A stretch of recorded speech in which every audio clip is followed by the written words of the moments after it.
One of Onshape's updates now brings us selective merging. So when we merge our branch into our main workspace, we can now select what happens at each level. We can either keep the main or replace with B1 or merge changes from both.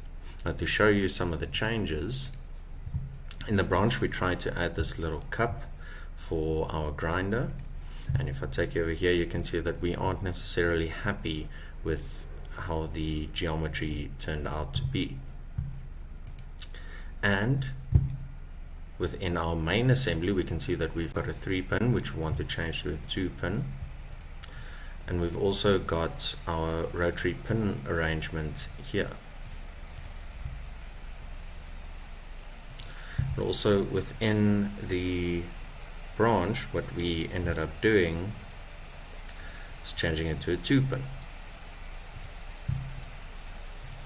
So now if we go over here, we can see that, okay, our top ASCII, we want to keep the main.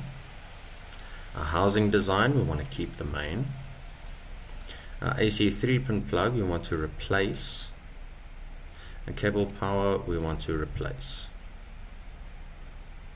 Part stereo cable, we aren't making any changes.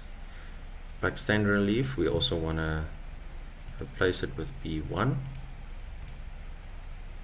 And the terminal female, replace it with B1. So now if we select merge, we can see that our relief changed to the state of the B1. We kept our pin arrangement. We did not bring over any of the geometry changes from the branch, and we also have our 2-pin connector.